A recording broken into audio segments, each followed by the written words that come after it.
Hello students, welcome to the online platform of DS Science Academy. Dear students, today we are going to just restart the last stanza that we studied in previous class. Okay dear students, let us repeat the last stanza and then we shall move to the next stanzas of the poem.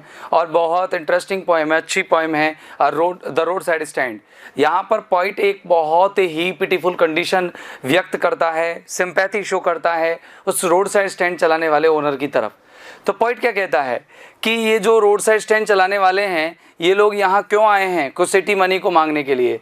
तो poet उन polish traffic से कहता है या rice लोगों से कहता है जो बड़े अमीर हैं और यहाँ से गुजरते हैं, वो उनसे कहता है कि तुम इन लोगों को इग्नोर करते हो. मेरी कंप्लेंट ये है, मेरी कंप्लेंट ये नहीं है कि तुम नेचुरल ब्यूटीज़ नहीं देखते या फिर नेचर की ब्यूटी को इग्नोर करते हो. तो वो क्या कहता है, the hurt to the scenery, यानी कि नेचुरल ब्यूटी को जो तुमने नुकसान पहुंचाया है, जो ना देख करके उसको दुख पहुंचाया है, ये मेरी कंप्लेंट नहीं है.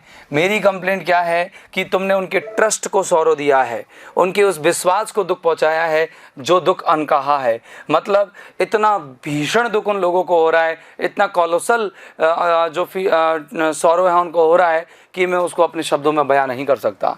यहाँ पर शहरों से बहुत दूर हम अपने रोड साइड स्टैंड बनाते हैं और कुछ शहर का पैसा मांग करते हैं जिससे कि हमारे हाथों में कुछ महसूस हो. कहने का मतलब गांव में पैदा होने वाले पैसे से, गांव में आने वाली अर्निंग से हम लाइफ का एक भी इंच बदलाव नहीं कर सकते, हम लाइफ में छोटा सा भी एक बदलाव नहीं कर सकते. लेकिन हम शहर के यहाँ बाहर अपने रोड साइड स्टैंड इसलिए लगाते हैं कि हम हमारे लाइफ स्टाइल को बदल सकें, शहर का पैसा अपने हाथ में फील कर सकें. तो पॉइंट कहता है to try if it will not make our being expand. इस चीज़ को ट्राई करने के लिए कि क्या ये हमारे लाइफ को एक्सपांड नहीं बनाएगा, क्या हमारे लाइफ को ये एक्सटेंडेड नहीं बनाएगा, लिमिटलेस नहीं बनाएगा, डिफरेंट नहीं बनाएगा, एक यूनिक टाइप की लाइफ नहीं बनाएगा. एंड गिव अस, क्या हमें ये नहीं देगा वो जीवन जो कि मूविंग पिक्चर्स में प्रॉमिस किया जाता है. ऐसा ही प्रॉमिस हमसे कौन करते हैं, वो लोग जो पार्टी इन पावर होते हैं. और ऐसा कह के वो लोग हमसे हमारे जो नॉर्मल जीवन है उसको भी छीनते रहते हैं. पॉइंट यहाँ पर अपने शब्दों में थोड़ा बदलाव लाता है और वो कहता है कि it is in the news, कि ये खबरों में सुनने को मिलता है, ये खबरों में आता रहता है, रेगुलर न्यूज़ आती रहती है. क्या न्यूज़ आती है देखना, दैट ऑल दीज पिटीफुल किन, कि मेरे ऑल मानी ये सब, पिटीफुल मानी दयनीय किन यानी रिलेटिव्स. पॉइंट इनको अपना रिश्तेदार बताता है क्योंकि पॉइंट इनसे अपने आप को जोड़ लेता है. अंत में तो पॉइंट ये कह देगा, देख लेना कि आपने इन लोगों को चोट पहुँचाया है, इसका मतलब मुझे चोट पहुँचाया है, इन लोगों को चोट पहुँचाया है तो मतलब मुझे चोट पहुँचाया है. पॉइंट ये कह देगा. वो कह रहा है कि क्या कह रहा है कि ये खबरों में आता रहता है, ये सुनने में आता रहता है, दरअसल ये मेरे को इन्फॉर्मेशन आती रहती है. क्या इन्फॉर्मेशन आती है कि ये सारे दयनीय रिश्तेदार, ये सारे मेरे रिलेटिव्स, ये सारे मेरे पुअर भाई जो कि यहाँ रोड साइड स्टैंड चलाते हैं, are to be bought out, इन्हें निकाल लिया जाता है, इन्हें बुला लिया जाता है बाहर. कहाँ, गाँवों से बाहर. एंड मर्सीफुली, और दयापूर्वक, दया दिखा करके इनको इकट्ठा किया जाता है इनटू लिव इन विलेजेस, गाँव में रहने के लिए. मतलब एक बार दोबारा देखना कि इन्हें बाहर निकाल लिया जाता है. किससे, वैसे ब्रॉट आउट का मतलब नहीं है यहाँ पर, बॉट आउट का मतलब है इनको परचेज, इनको बहला लिया जाता है, इनको फुसला लिया जाता है, इनको कॉक्स कर लिया जाता है. क्या करने के लिए कि भाई तुम अपने शहरों में मत आओ, तुम तो बाहर आओ, शहरों में क्या रखा है तुम लोगों के लिए, कुछ नहीं है. शहरों से बाहर निकाल लिया जाता है, उनके लिए गाँव बसा दिया जाता है. आपको बताओ, अच्छा स्लम एरिया बसने का क्या कारण है, आपको पता है ना स्लम एरिया क्यों बसा होगा. स्लम एरिया बसने का कारण है कि शहर के अमीर लोगों ने गरीब लोगों को शहर में जीवन जीने के मौके प्रदान नहीं किए, अपॉर्चुनिटीज़ नहीं दी, इसीलिए स्लम एरियाज़ डेवलप हुए. स्लम एरियाज़ का मतलब है कच्ची बस्तियाँ, झुग्गी झोपड़ियाँ, गंदी बस्तियाँ. ये क्यों पनपी, क्योंकि शहर के लोगों ने उनको अंदर आने की अनुमति नहीं दी, उनको वो अपॉर्चुनिटीज़ नहीं दी जिनसे कि वो अपने लाइफ को सर्वाइव कर सके. इसीलिए उन्होंने अलग इलाके बनाए अपने. तो ऐसे ही क्या करते हैं अमीर लोग, उनको वादा करते हैं, वो उन्हें निकाल लाते हैं शहरों से बाहर और दया दिखा करके इकट्ठा कर देते हैं गांव में रहने के लिए. और क्या कहते हैं नेता लोग, अमीर लोग उनको क्या कहते हैं, चिंता मत करो, तुम अपने गांव छोड़ के मत जाओ, क्योंकि नेक्स्ट टू द थिएटर, कि तुम्हारा गांव जो है हम उसके पास थिएटर बना देंगे और बड़े बड़े स्टोर लगा देंगे. बड़ा वादा करते हैं नेता लोग. किस तरह का वादा करते हैं कि तुम्हारे गांव में एक हॉस्पिटल खोल देंगे, तुम्हारे गांव में एक बहुत बड़ा स्कूल खोल देंगे, मनोरंजन के लिए एक थिएटर खोल देंगे, कमाई होगी, ये होगी, वो होगी। अच्छा एक बात बताओ, किसी भी गांव का विकास कब होता है? जब सरकार कोई ऐसा कदम उठाए जो उस गांव के लिए कुछ अलग हो। जैसे कि अगर गांव में एक बड़ा अपेक्स हॉस्पिटल या एक अपेक्स हॉस्पिटल जैसा एसएमएस हॉस्पिटल जैसे एक बड़ा हॉस्पिटल खोल दिया जाए तो लाखों लोगों को, गांव के हजारों लोगों को जॉब मिल जाता है, राइट। बाहर के लोग आते हैं, न जाने कितने लोग पैसे वाले बन जाते हैं, लेकिन सरकार इस तरह का कोई कदम गांव में नहीं उठाती है। तो पॉइंट क्या कहता है कि ये खबरों में आता रहता है कि हमारे ये दयनीय रिश्तेदार, मतलब ये गरीब लोग, इनको शहरों से बाहर निकाल दिया जाता है, बहला करके लिया जाता है और दया दिखा करके इनको एकत्रित कर दिया जाता है और विवश कर दिया जाता है कि वो गांव में रहे, और वादा करते हैं उनसे कि ये थिएटर और स्टोर उनके पास में बसा देंगे। वेयर, इन जगहों पर जहां पर उनको सोचना नहीं पड़ेगा अपने लिए और भी ज़्यादा। मतलब आज ये गरीब लोग जो अपने लिए इतनी चिंता करते हैं, वहां पर उनको इतनी चिंता करने की आवश्यकता नहीं होगी। वाइल जबकि ग्रीडी गुड डूअर्स, पॉइंट कहता है ये लालची भलाई करता है। अरे पॉलिटिकल लीडर्स की यही मतलब होता है। आपका अगर कोई वेल विशिंग करेगा, वो अच्छी भलाई करेगा, तो उसके पीछे उसका क्या होता है? इसके पीछे उसका एक इंटेंशन होता है, एक इरादा होता है, वो आपसे कोई ना कोई चीज़ प्राप्त करना चाहता है। लोभ होता है, दम्भ होता है। आपको पता है कोई भी व्यक्ति आज के ज़माने में निस्वार्थ सेवा नहीं करता है, बहुत कम लोग होते हैं ऐसे, रेयर है, दुर्लभ है। हर किसी के अंदर हर किसी चीज़ के लिए स्वार्थ होता है, ठीक है। तो देखो वाइल ग्रीडी गुड डूअर, जबकि ये लालची भलाई करता।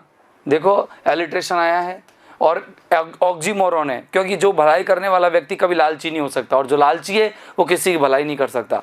आपने देखा दो विपरीत शब्द, जैसे मैंने आर्टलेस पेंट बताया था, ठीक वैसे ही कि ये लालची भलाई करता, बेनिफिसेंट, फायदा देने वाले जानवर, और प्रे यानी शिकार के फायदे देने वाले जानवर। यहाँ भी ऑक्सीमोरॉन आया है कि कभी शिकारी जानवर आपको किसी को फायदा देता है क्या? कभी शेर हिरण को नहीं खाता है? खाता है। तो ये कहता है कि ये फायदा देने वाले शिकारी जानवर हैं, ये फायदा देने वाले शिकारी जानवर हैं और ये भलाई करने वाले लालची हैं। यानी कि ऐसे लालची हैं जो दिखावा किसका करते हैं? हाइपोक्रेसी है इनके, पाखंड है, पाखंड। ये पाखंड दिखाते हैं कि हम आपकी भलाई करते हैं, आपके जीवन में सुधार लाते हैं। ये ऐसे शिकारी हैं जो दिखाते ये हैं कि हम तुम्हें फ़ायदा दे रहे हैं, हम तुम्हें तुम्हारे जीवन में बहुत बड़े बड़े बेनिफिट्स दे रहे हैं, लेकिन ये उनकी बेनिफिट्स भी छीनते रहते हैं। ये उनके जीवन के अच्छाइयों को छीनते रहते हैं, ये उनके जीवन के कंफर्ट को छीनते रहते हैं। पॉइंट क्या कहता है? स्वार्म, ये लोग मंडराते हैं ओवर दियर लाइव्स, इन गरीबों के जीवन के ऊपर, एनफोर्सिंग, और निकाल लेते हैं अपने बेनिफिट्स को, अपने फ़ायदों को। कहते तो ये हैं कि हम तुम्हें बेनिफिट दे रहे हैं, लेकिन ये अपने बेनिफिट उनमें से निकाल लेते हैं।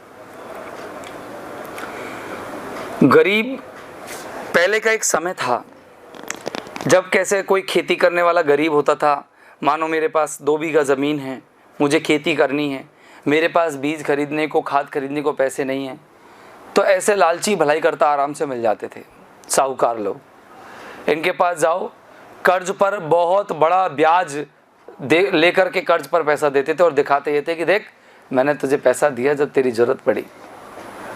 किसान, आवश्यकता का मारा हुआ व्यक्ति, पहले अनपढ़ था, समझता नहीं था, वो साहूकारों से बड़े मोटे दर्ज पर या मोटे ब्याज दर पर पैसा ले आता था, और लेकर के आकर के जब वो खेती बाड़ी करता था तो कई बार लॉस चले जाते थे। वो ब्याज भी और वो मूल पैसा भी नहीं लौटा पाता था, फिर दोबारा उसको कर्ज लेना पड़ता था। ऐसे ही कई किसान कई पीढ़ियों तक कर्ज में रहे, साहूकारों के कर्ज में। धीरे धीरे जब किसानों के अंदर अवेयरनेस जागी, जब वो जागरूक हुए, तब उनके कर्ज थोड़े मिटने लगे। सरकार, अब साहूकार की जगह अब सरकार ऐसा काम करने लगी फिर, लेकिन अब सरकार वोट बैंक बनाने के लिए अब कम सस्ती दरों पर लोगों को पैसा मुहैया कराती है, किसानों को पैसा मुहैया कराती है, लेकिन फिर भी फ़ायदा तो उठाती है। कोई भी बैंक आपको पैसा इसलिए देती है कि वो आपसे इंटरेस्ट ले सके, आपसे फ़ायदा कमा सके। तो ये भलाई करने वाले वो लालची लोग हैं। ऐसे ही पहले के ज़माने में होते थे, रॉबर्ट फ्रॉस्ट के ज़माने में तो ऐसे लोग थे ही। तो वो पॉइंट क्या कहता है कि ये इनके जीवन के ऊपर मंडराते रहते हैं, ध्यान रखते हैं कौवे की तरह कि इनका लॉस जाए, मेरा पैसा नहीं लौटा पाए, जिससे मेरा पैसा डबल रेट में आए। फिर उनकी ज़मीन हड़प लेते हैं, 2 बीघा ज़मीन आ जा, और भी तेरे घर के गहने आ जा। क्यों? जितना मैंने पैसा दिया था उतने का तो तेरा गहना भी नहीं है, जितना मैंने पैसा दिया था उतने की तेरी ज़मीन भी नहीं है, सब लूट लेते हैं। इनके इनके जीवन के ऊपर मंडराते रहते हैं और अपने फायदे उनमें से निकालते रहते हैं। दैट आर कैलकुलेटेड, और उनके ये फायदे निकालने के तरीके ऐसे माने जाते हैं, कैलकुलेटेड किए जाते हैं कि टू सूथ देम, कि मानो ये गरीब लोगों को सांत्वना दे रहे हैं, आराम दे रहे हैं, आउट ऑफ देयर विट्स, अपनी चतुराई से। मतलब गरीबों को, मतलब क्या होता है, जैसे ऊंट के पाँव के नीचे अगर आपकी उंगली आ जाए तो ऐसी हालत हो जाती है कि ना तो आप कह सकते हो ना चिल्ला सकते हो। ठीक वैसी ही स्थिति यहाँ पर इन लोगों की होती है।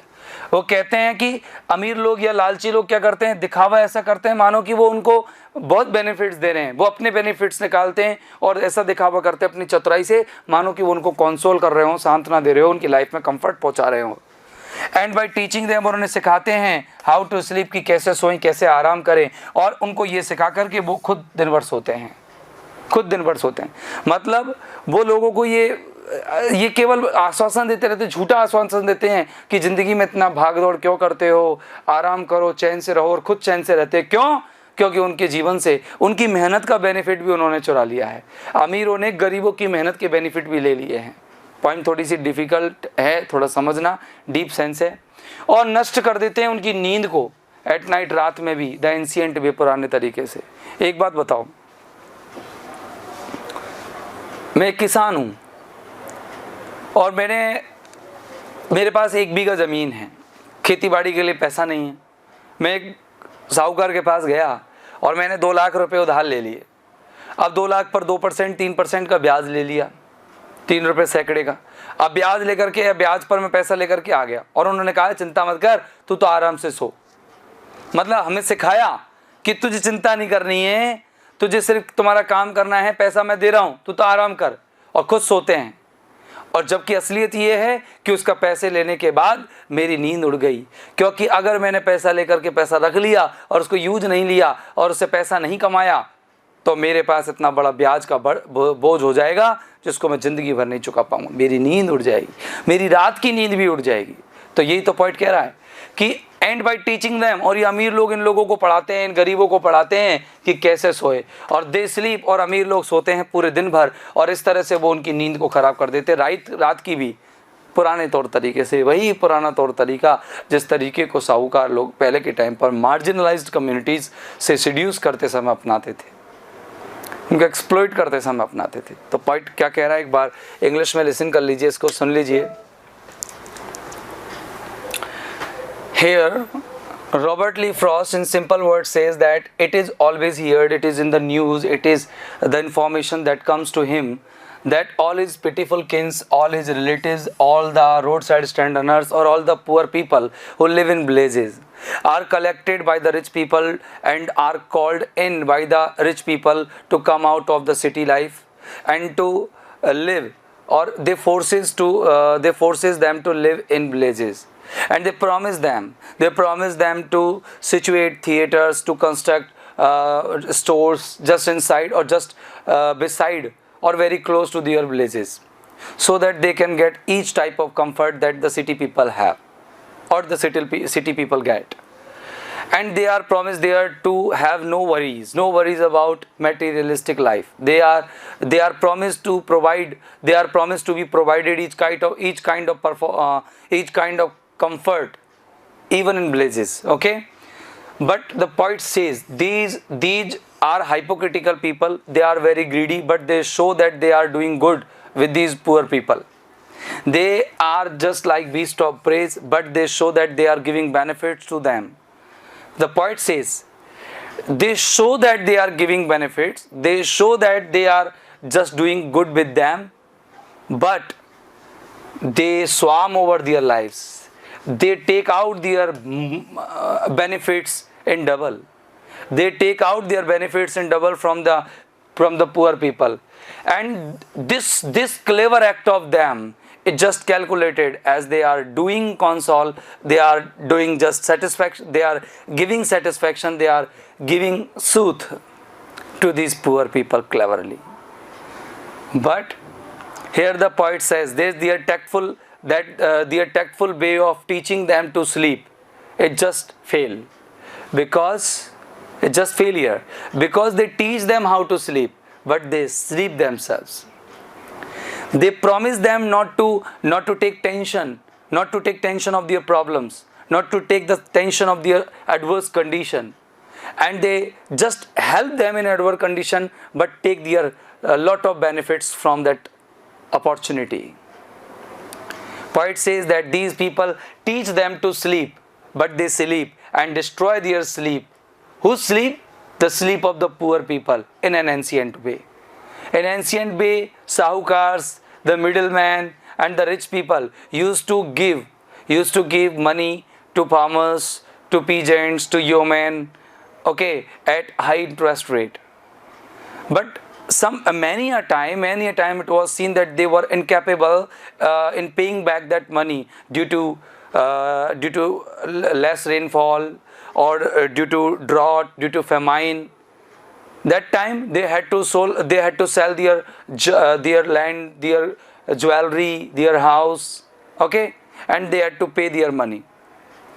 The sahukars helped the poor people, but they take out of their sleep, they take out of their rest. They had to work day and night to pay the money back that they had borrowed from the rich people. तो इस तरह से ये point कहना बड़ा simple तरीके से कह रहा है. तो डियर स्टूडेंट्स, आई थिंक ये स्टेंजा आज के लिए काफ़ी है. और देखो धीरे ही पढ़ो, अभी पता नहीं कि अगर मानो लेट खुले स्कूल्स तो कौन कौन सी चीज़ें डिलीट हों. कहीं ऐसा ना हो कि पिछली बार की तरह हमने मैक्सिमम सिलेबस पढ़ लिया था और पता कई सारी चीज़ें डिलीट हो गई थी. तो हम धीरे धीरे इसलिए पढ़ रहे हैं. तो डियर स्टूडेंट्स, एंजॉय कीजिए. एक स्टेंजा भी काफ़ी है, लेकिन अगर अच्छे से पढ़ा, मन से पढ़ा, ध्यान से पढ़ा तो एक स्टेंजा काफ़ी है. तो फिर मिलते हैं अगले एपिसोड में. तब तक के लिए have a nice time. Good day, good bye. Thank you very much. Bye bye.